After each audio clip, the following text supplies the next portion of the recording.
Welcome to my YouTube channel আমাদের রান্নাঘর। নতুন নতুন রেসিপি পাওয়ার জন্য আমার চ্যানেলটি সাবস্ক্রাইব করবেন এবং বেল আইকনটি প্রেস করবেন। আজ আমি আরেকটি রেসিপি নিয়ে চলে আসলাম। আজ আমি বানাবো ভ্যানিলা স্পঞ্জ কেক। তাহলে চলুন ভ্যানিলা স্পঞ্জ কেক বানাতে কী কী লাগছে সেই জিনিসগুলো দেখে নিই একবার। আমার কেক বানাতে যা যা লাগছে এখানে নিয়েছি আমি 1 কাপ ময়দা নিয়েছি, হাফ কাপ চিনি নিয়েছি, 1 কাপের 3 ভাগের 1 ভাগ নিয়েছি আমি তেল, এটা সফলা গোল্ড তেল নিয়েছি আমি। 1 কাপের 4 ভাগের 1 ভাগ আমি গুঁড়ো দুধ নিয়েছি। 1 টেবিল চামচ আমি নিয়েছি এটা বেকিং পাউডার। আর এখানে নিয়েছি 1 চামচের 8 ভাগের 1 ভাগ লবণ নিয়েছি। আর এটা নিয়েছি আমি ভ্যানিলা এসেন্স। আর নিয়েছি এখানে কিছু আমি টুটি ফুটি নিয়েছি, এটা আপনারা থাকলে দেবেন, না থাকলে কোনো অসুবিধা নেই, না দিলেও চলবে। ঘরে যা থাকবে তাই দিতে পারেন আপনারা। আর 3টা ডিম নিয়েছি আমি। তাহলে আমি এখন শুরু করছি কেকটা বানানো। একটা বাটি নিয়েছি আমি, একটা ছাঁকনি নিয়েছি, ময়দাগুলো আমি চেলে নেব। ময়দা শুকনো উপকরণগুলো আগে আমি চেলে নিচ্ছি। বেকিং পাউডার, লবণ, এগুলো আমি আগে চেলে নিচ্ছি। চেলে নিলে ভালো হয়, কোনো লামস থাকে না, তাই চেলে নিলে ভালো। আমি আগে চেলে নিচ্ছি।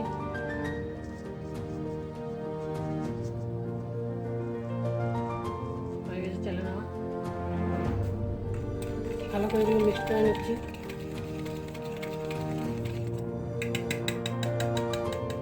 এগুলো এখন রেখে দেবো এক সাইডে।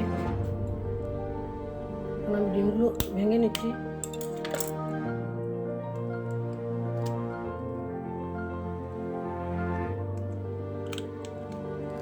আমি এখানে সাদা অংশটা দেবো, কুসুমটা আলাদা রাখবো। আপনারা যেরকম সুবিধা সেরকম করবেন, সুবিধা মতো করবেন, কুসুমটা আলাদা করে নেবেন।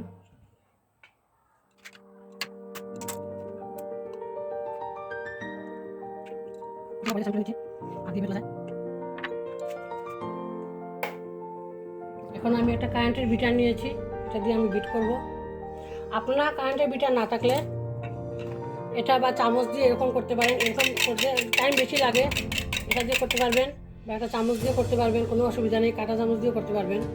আমার কাছে আছে তাই আমি এটা বিটার দিয়ে করছি, আপনারা না থাকলে কোনো অসুবিধা নেই।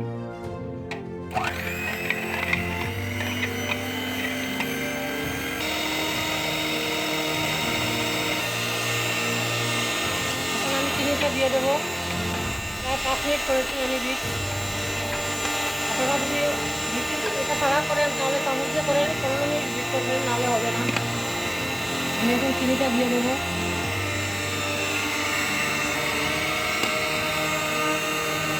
চিনিটা আমি একসাথে দেবো না, অল্প অল্প করে দেবো।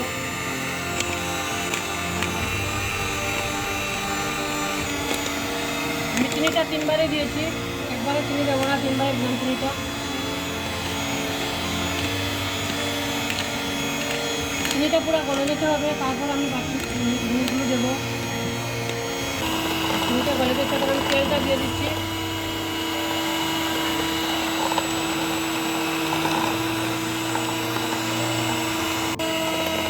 আমাদের বিট করা হয়ে গেছে, আমি এখন দুধের কুসুমটা দিয়ে দিচ্ছি। কুসুমটা দিয়ে আমি বেশি সময় করবো না, কুসুমটা দিয়ে সময় করবো, জাস্ট মিশিয়ে নেবো। এটা হয়ে গেছে। এখন আমি গুঁড়ো জিনিসগুলো সব দিয়ে দেবো। ময়দা এটা আমি এখন রেখে দিচ্ছি, এটা লাগবে না আমার। এখন আমি এই ময়দার মধ্যে এই গুঁড়ো দুধটা মিক্স করে দিচ্ছি।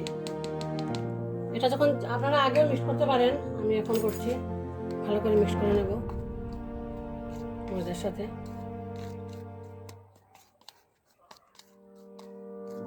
আমি এখন ময়দাগুলো অল্প অল্প করে দেব। তার আগে আমি এই যে স্টিকটা আমি এটা এখন লাগিয়ে নেবো এটার মধ্যে, আপনারা চামচ দিয়েও করতে পারবেন।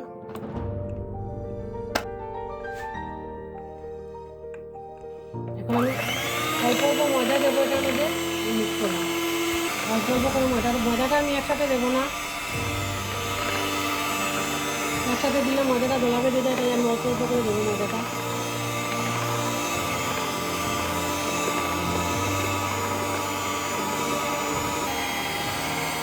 আমি ময়দাটা দিয়ে দিলাম সব, আমি 4বারে দিয়েছি ময়দাটা, একসাথে দিইনি আমি। এখন আমি অল্প জল দেবো। জলটা একসাথে দেবো না, অল্প অল্প করে দেবো, যতটুকু লাগে ততটুকুই দেবো।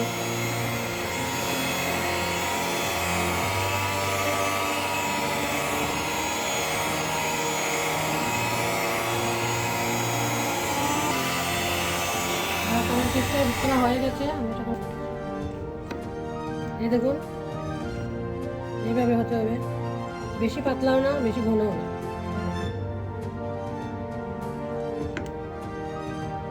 যে হাতার গায়ে এরকম লাগে আছে এরকম পাতলা হয়ে যাবে। এখন আমি এটা বসিয়ে দেবো, কারণ বেকিং পাউডারটা দিয়ে বেশি সময় রাখতে নেই। বেকিং পাউডার দেওয়ার পর সাথে সাথে বসিয়ে দিতে হয়। তাহলে আগে আমি গ্যাসটা জ্বালিয়ে দিই। গ্যাসটা জ্বালিয়ে দিলাম।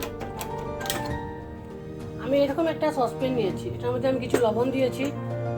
আমি 2 মিনিট ওটাকে ঢেকে গরম করবো। আর এটার ভিতরে এরকম একটা স্ট্যান্ড দিচ্ছি আমি। আপনারা কোনো বাটি বা কোনো প্লেট কিছু দিলেও পারবেন। এটা যদি থাকে না তাহলে যে যা কিছু দিলেও হবে, প্লেট দিলেও হবে, বাটি দিলেও হবে। আমি লবণ না থাকলে আপনারা বালিও দিতে পারেন, আমি লবণ দিয়েছি। এটা ঢেকে আমি 2 মিনিট গরম করবো ফুল হিটে। এটা গরম করে নেব। এখন আমি এই কেকের মোলটা নিয়েছি, এতে অল্প তেল দিয়েছি। আমি তেলটা ব্রাশ করে নেব এখন ভালো করে।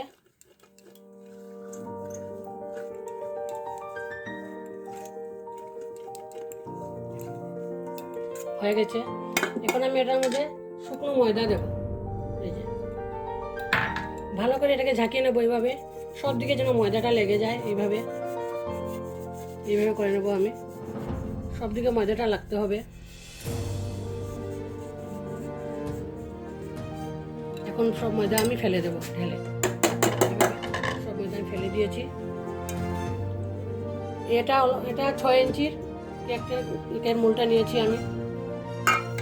এখন এখানে যে টুটি ফুটি নিয়েছি, এগুলো আমি এটার মধ্যে কিছু দিয়ে দেবো, আর কিছুটা রাখবো আমি উপরে দেবো। আর ভ্যানিলা এসেন্সটা দেবো আমি, কয়েক ফুটা দেবো ভ্যানিলা এসেন্স। এটা ডিমের গন্ধটার জন্য দিয়েছি আমি।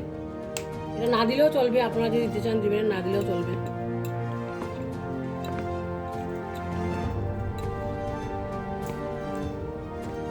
হয়ে গেছে। এখন আমি ঢেলে নেব।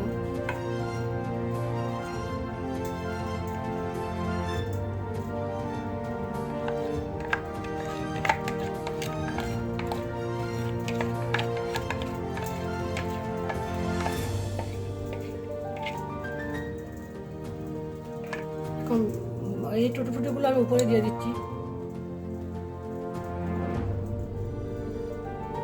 এটা না দিলেও চলবে, থাকলে দেবেন, না থাকলে কাজু দিতে পারেন, কিশমিশ দিতে পারেন, যা আছে সেটাই দিতে পারেন, বাদাম দিতে পারেন। আমি আছে তাই একটু দিলাম। একটু টেপ করে নেবো এখন। এখন চলে যাচ্ছি চুলায়।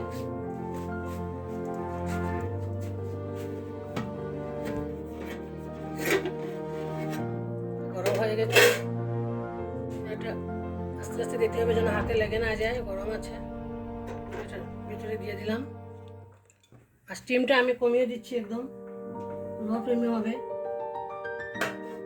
আর এটা আমি কেন এই সসপ্যানে করছি, ইন্ডাকশন যে আছে বা ওই চুলায় করা যায়।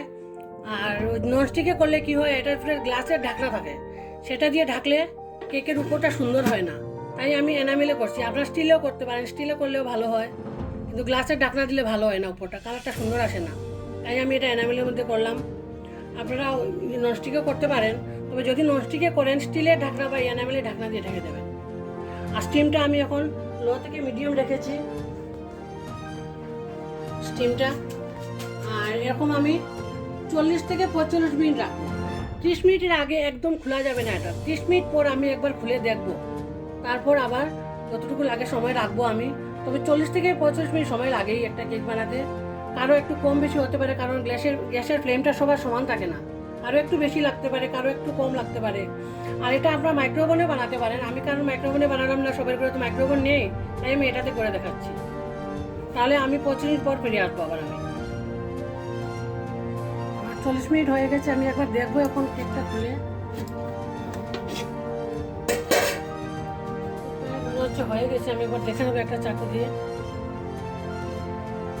এখন পরিষ্কার হয়ে যাচ্ছে চাকুটা, তার মানে আমার কেকটা হয়ে গেছে। আমি গ্যাসটা অফ করে দিচ্ছি। গ্যাসটা বাটিটা একটু নামিয়ে নেবো, এখন গরম আছে।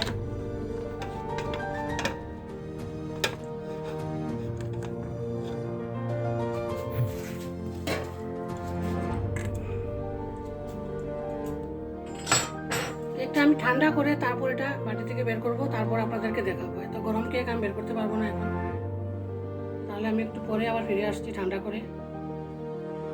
আমার কেকটা কিছু ঠান্ডা করে আমি নিয়েছি, পুরো ঠান্ডা এখনো হয়নি, তবে আমি খুলে নিয়েছি বাড়িটা থেকে। দেখুন আমার কেকটা কি সুন্দর হয়েছে। আমি একটু কেটে দেখাচ্ছি আপনাদেরকে কীরকম হয়েছে। পুরোপুরি ঠান্ডা এখনো হয়নি আমার, কিছু ঠান্ডা করেছি মাত্র আমি আপনাদের দেখার জন্য।